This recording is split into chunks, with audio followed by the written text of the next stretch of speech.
Mistress of All Evil, A Tale of the Dark Fairy by Serena Valentino. Copyright 2009, Disney Enterprises Incorporated, published by Disney Press. Chapter 23, Nanny's Regret.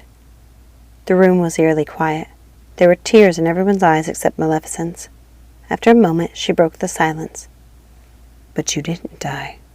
None of you did. I thought I'd killed my mother and everyone I'd ever known. I didn't find out until later that you had survived. If it hadn't been for the odd sisters spiriting us away, we would have died," Nanny said softly. "I suppose they knew what happened was a possibility. I suppose you all did. Everything the odd sisters said that night before my birthday about the stars not aligning made sense after that. I fulfilled my destiny that day. Yes, we knew it was possible something disastrous might happen. Did you know I would turn into a dragon and destroy the fairylands? Is that what you and your sisters saw when you found me in that tree?" "No, I never saw that, I swear. I knew you were capable of great evil, but I had faith you would take another path. I always saw the good within you, Maleficent," Nanny insisted. Maleficent turned her steely gaze to Circe. "You've been awfully quiet, listening from your sister's enchanted mirror, Circe. Have you nothing to say?" Circe hesitated before replying. "I was a child, Maleficent. I don't even recall visiting the fairylands. I don't remember meeting you, the three good fairies, or the fairy godmother. I'm sorry for whatever part I might have played in what happened. I really am, but it sounds as if I were trying to defend you." Maleficent contemplated Circe's words. "You truly don't remember?" Circe shook her head. "I don't." Maleficent smirked. "Then it would seem you're almost the same girl you were then. Almost, but not quite."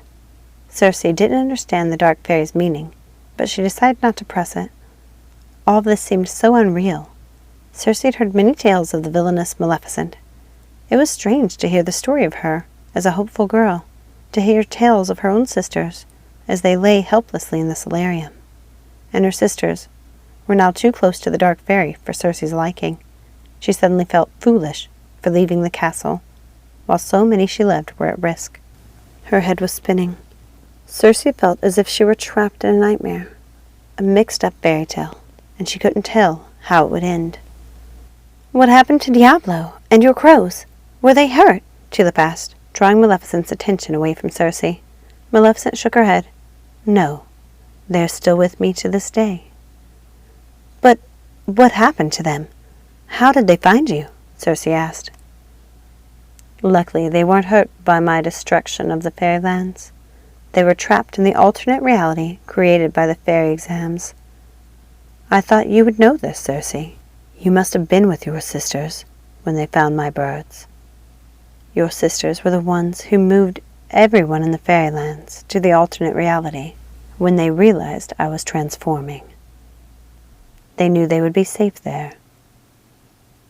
"I told you, I have no memory of what happened, Maleficent," Circe insisted. "In fact, I have no memory of my childhood whatsoever. My sisters would never talk to me about that time." Maleficent regarded her like a cat eyeing a mouse. "Is that so?" Maleficent lifted her gaze to Nanny, who was holding the mirror. Nanny studied her daughter. She could no longer detect any love in Maleficent's heart. It was as if a part of Maleficent was missing. The part Nanny had loved so much was somehow gone, ripped from Maleficent's being, and Nanny couldn't bring herself to ask her how she lost it. "Why did you let me believe I had killed you?" Maleficent asked, pulling Nanny from her thoughts. Her yellow eyes were blazing. Her skin had turned a light shade of green. "I didn't know that was what you thought," Nanny said. "Why didn't you at least try to find me? I was your daughter, and you didn't even try to find out if I was living or dead." "I did. I searched everywhere for you. I could not find you, I swear. I thought you were dead, consumed by the flames. It took me and my sister an age to restore the fairylands. You destroyed everything, Maleficent, and almost everyone. It took all my power and strength to bring life back into that place. It wasn't even until the odd sisters told me that they had found you alive years later that I learned you still lived. You're a powerful witch. Had you wanted to find me, you would have. How could you not find me in the world? How could you not feel me in the world? Even in my dragon form, Maleficent spat. You stayed a dragon? For how long, Maleficent? For years, Maleficent croaked. She said nothing more, but Nanny finally understood. She hadn't been able to find Maleficent because she'd remained a dragon. She hadn't felt her moving in the world because Maleficent hadn't been herself. I'm so sorry you were by yourself all those years, Maleficent. I had my birds. Maleficent's words were like a knife in Nanny's heart. The thought of her little fairy alone for so many years shattered her. Maleficent waved her hand. It's no matter. I'm content with my life, with my power, and what I've achieved. I'm the Mistress of All Evil, as prophesied by you and your sister. Nanny was hurt. I never saw that for you. Lies. You knew from the moment you saw me I was evil. You gave me everything I needed to become who I am. Don't you see? It was my sister who caused this. Listening to you just now, I could tell it was her words. She brought about this prophecy. Yes, blame everything on your sister as always, Maleficent sneered. You never take responsibility for your own actions, and I suppose you will say it was she who decided to have Merryweather and her friends care for Aurora, and who decided the child's fate. What should it matter to you who cared for Aurora? Circe asked, feeling protective of Nanny. Maleficent's expression turned as hard as stone.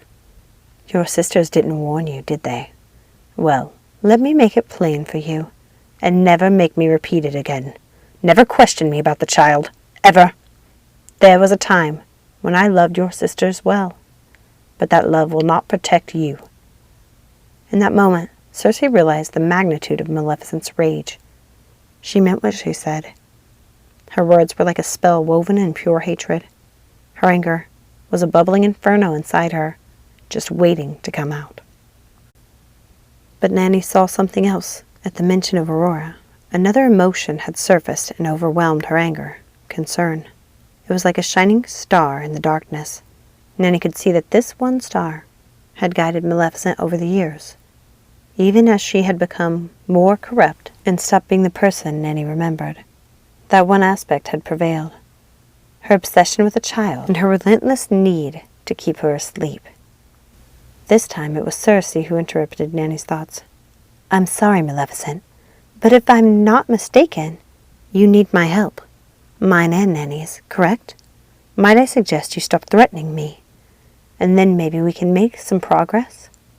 Maleficent flashed her yellow eyes at Circe, mildly impressed that the pretty little witch didn't seem to be intimidated by her. You've been raised well, Circe. You are a very powerful witch, though you have much compassion in your heart. That may eventually be your downfall, but I'm happy to see you have your wits about you, unlike your deranged mothers. You mean my sisters, Circe said, correcting her. No, I mean your mothers, Maleficent smirked. You lie just to hurt her, Maleficent, Nanny said, raising her voice with Maleficent for the first time since she'd arrived. Maleficent drew back. I may be the Mistress of All Evil, but I do not lie. You are the Queen of Lies, Queen of Secrets, Queen of Betrayal, not I. Maleficent's voice reverberated through the castle, like a malevolent storm. What is she talking about? Circe asked Nanny. But Nanny didn't know. Clearly the odd sisters had secrets they'd shared only with Maleficent. You can find the spell in your sister's books for yourself. It's all right there. How they did it, how they created you, Maleficent said. You may be the only thing in the world left of them, now that they're trapped within the realm of dreams. I don't believe they are my mothers. I don't, Circe cried. Maleficent laughed. You know I am telling the truth. Read the book sitting before you. Everything is there. Learn your mother's secrets, now that their books are open to you. I gave them the spells that protected their secrets from you, all this time. But they no longer inhabit this world. Those spells are broken. Why do you think you have always had greater power than them? Why do you think they have always deferred to you, their little sister? You are them. But go, look for yourself, when you find the book that tells you their secrets and mine. Secrets we've been hiding. You bring those secrets back here. Bring them to me and to the one of legends. And then you will know what I say is true. Only then will you want to help me. Cersei's reflection in the mirror looked at Nanny, wondering what she should do. Go, my dear. Do as she says, Nanny said. See for yourself and bring the book back to the castle. Nanny looked at Tulip and Popinjay. My sweet dears, I have not forgotten you. Tulip, can you and Popinjay please attend to that matter we discussed earlier? Yes, of course, Nanny, Tulip said. She'd almost forgotten that they were expecting the fairy godmother and the 3 good fairies. Directing everyone like a maestro as usual, I see, Maleficent snapped. Stop that, Maleficent, Nanny cried. Have you not heard everything I've said to you? I loved you. I loved you more than anyone I have ever known. I loved you as my own child. I still do. Please stop this condemnation.